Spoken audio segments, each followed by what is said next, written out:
Toastmasters. So hello, fellow Toastmasters and friends. I'm here today to share some highlights of the June Harvey journey. I was born in Vallejo, California, December 7th, 1959, to the proud and elated, overjoyed parents of Charles and Lou Johnson.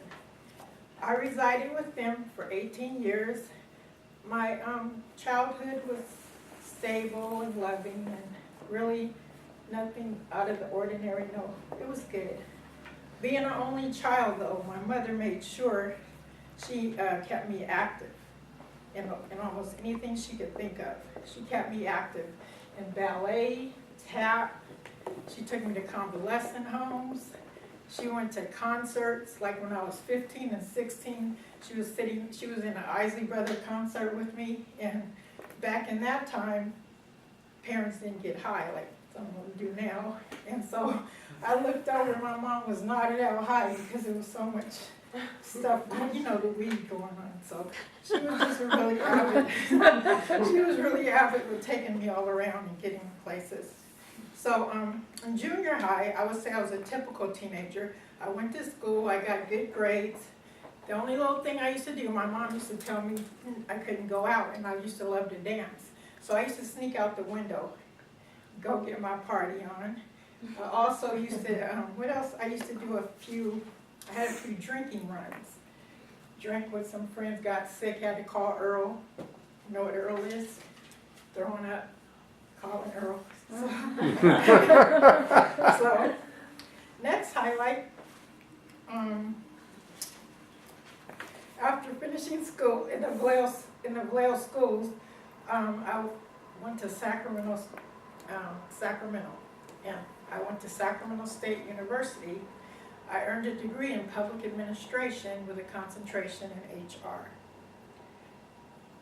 And after that, well, I'm going to say it now, but during my when I was a junior in high school, I met the love of my life, my husband, Levi. We met, I didn't like him when we first met because I had a thing about not liking light-skinned men with the big naturals, because that was back in the day. They thought they were all that. So I didn't pay him no attention. So we went out, my friend liked him, so we came home, she started talking about him, was dreaming about him, and all this. So I went out again and bumped into him. He tried to talk to me. I wouldn't talk to him because my friend liked him. So we kept bumping into each other. Very handsome. I would have showed a picture. But make a long story short, thank you for your I finally started talking to him. We got married. We were married for 35 years. Very, very happily married. We have four beautiful children. We had Kyla. We have 4 beautiful children. Kyla, 33. My daughter Kia's 31. Jeremy and Levi. Levi's 24 and Jeremy's 22. So after that, next highlight I'd like to talk about is we lived in Sacramento for 12 years. Then we also lived in Fremont, and we lived in Antioch until his passing. The most difficult time of my life was when my husband was diagnosed with lung cancer. My kids had graduated. My kids were 10 years apart, as I had just gave you their ages. So I was just encountering the empty nest. My husband was so excited it was just going to be the two of us again. And so my baby son Jeremy had graduated, and a year later, my husband gets diagnosed with lung cancer. It was just really, really difficult and quick. He was diagnosed in August of 2011. He was gone in December. So this really, really pulled. I have a personal spiritual belief. Me personally, I believe in Jesus Christ. So this really pulled on my strength. It really pulled on my faith, and that's what got me through it. Family, friends, and a lot of love. It got me through it. So lastly, I would like to talk about my career. The reason why these things I'm talking about are maybe a little out of order, or maybe not, is because that's how they're important to me in my journey. But my career was very interesting. I worked for the federal government for over 25 years until I got a medical injury.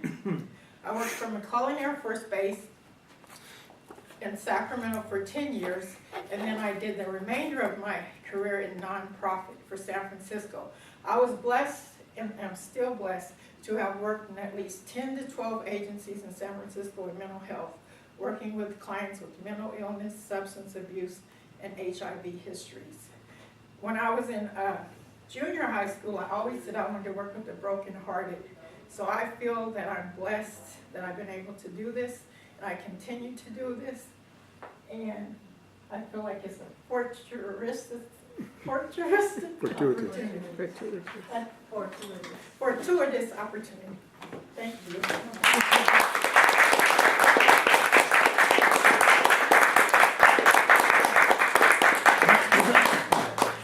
Thank you, June.